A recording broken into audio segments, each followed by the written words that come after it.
ஓம் ஸ்ரீ பிரித்யங்கரா தேவியே போற்றி போற்றி. நல்லதே நினைப்போம், நல்லதே நடக்கும். சக்தி பிரித்யங்கரா குழந்தைகளுக்கு இந்த தாயின் ஆசீர்வாதம் என்றுமே முழுமையாக கிடைக்கட்டும். இன்று உன் தாயானவள் என்னை நீ தொட்டுவிடு. ஏனென்றால் உன் தாயானவள் நான் சொன்ன அதிர்ஷ்ட நாள் உன் வாழ்க்கையில் வந்துவிட்டது. ராஜயோகத்தை பெறுவதற்கு தயாராக இருக்கின்ற என் பிள்ளை, இப்பொழுது என்னை விட்டால் அதன் பிறகு உன் வாழ்க்கையில் என்ன நடக்கப் போகிறது என்பதை தெரியாமல் இருந்து விடுவாய்.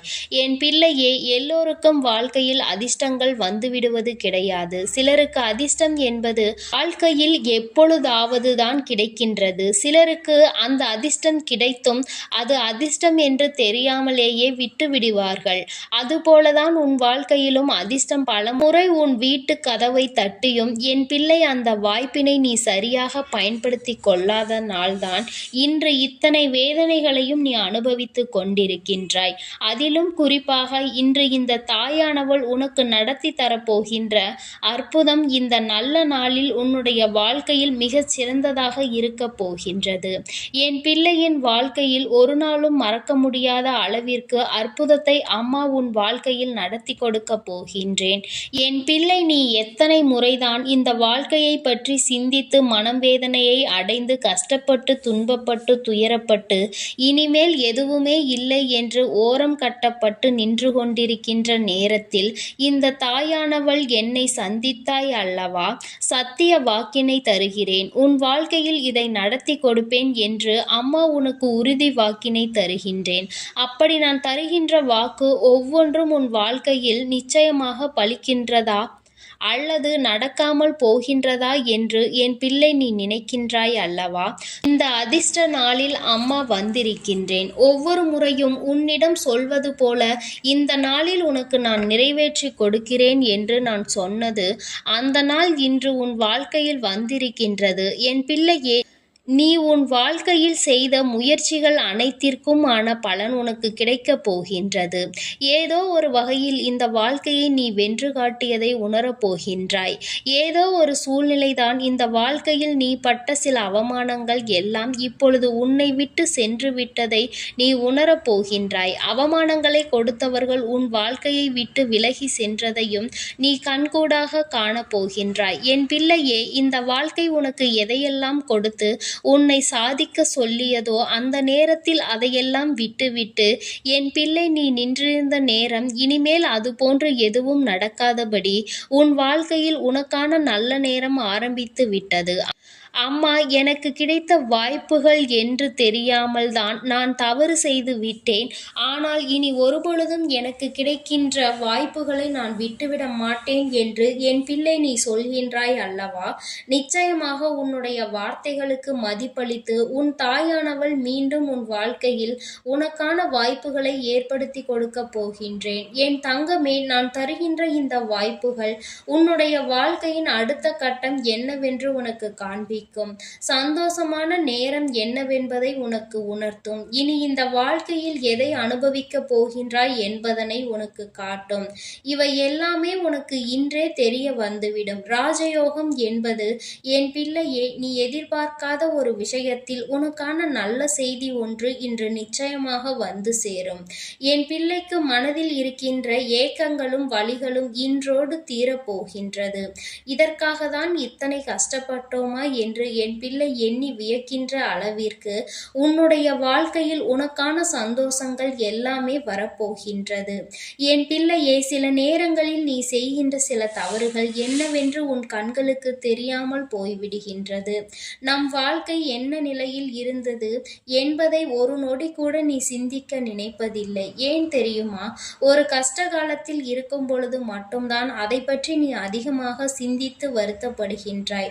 தெய்வத்திடம் நீ வேண்டுதல் வைத்ததனாலும் உன்னுடைய முயற்சிகளினாலும் அந்த கஷ்டங்கள் தீர்ந்து உனக்கு நல்ல நேரம் ஆரம்பித்து விட்டது என்றால் நீ இந்த சந்தோஷத்தை அனுபவிக்க தொடங்கிய பிறகு ஏற்கனவே அனுபவித்த அந்த கஷ்ட காலத்தை நினைத்து கூட பார்க்க விரும்புவதில்லை. நீ அதனை எண்ணி கூட பார்ப்பதில்லை.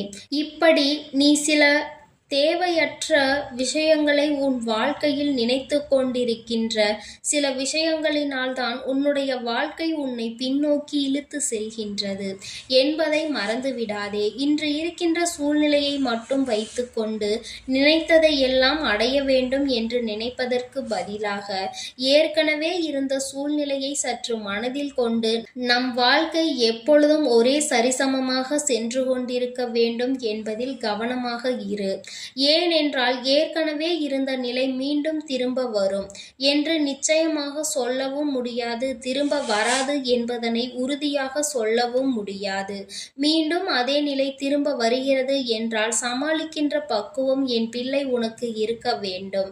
எந்த சூழ்நிலை ஆனாலும் சமாளிக்கின்ற திறமை உனக்குள் இருக்க வேண்டும்.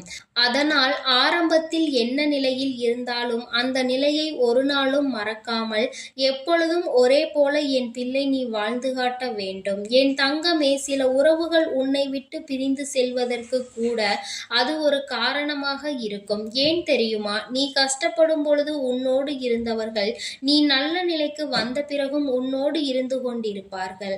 ஆனால் உனக்குள் ஏற்படுகின்ற மாற்றங்கள், உன்னுடைய குணத்தினால் நீ மாறுகின்ற விஷயங்கள், இவையெல்லாம் அவர்களுக்கு ஏற்புடையதாக இருக்காது. நாம் இருந்த நிலையை மறந்து விட்டார்களே என்று எண்ணி உன் மீது கருத்து வேறுபாடுகள் வருவதற்கு இது கூட ஒரு காரணமாக இருக்கலாம்.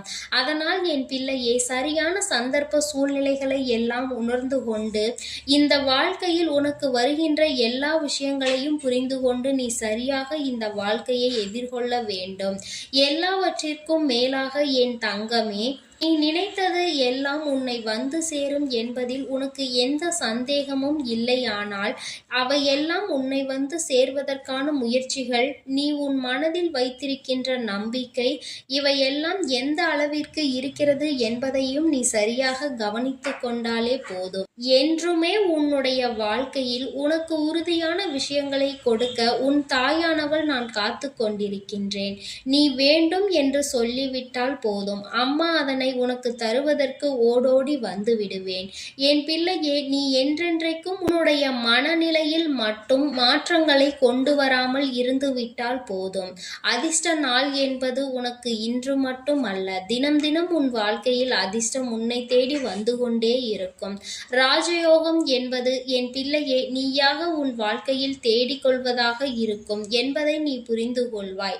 என் பிள்ளையே, இந்த வாழ்க்கை இது நாள் வரையிலும் உனக்கு கற்றுக் கொடுத்த விஷயங்களை எண்ணி நீ மனம் வேதனை பட்டு கொண்டிருக்கின்றாய் அல்லவா? இதற்கு மேலும் இந்த விஷயங்கள் உன் வாழ்க்கையில் உனக்கு அதிக வேதனையையும் சோதனையையும் கொடுத்து விடாமல் எல்லாமே உனக்கு நல்லதாகவே நடக்கும் என்கின்ற மனநிலை உன்னிடத்தில் கொண்டு வந்து சேர்த்து, வெற்றி என்ற ஒன்று என் பிள்ளைக்கு நிரந்தரமானது, அதை யாராலும் உன்னிடத்தில் இருந்து தட்டி பறிக்க முடியாது.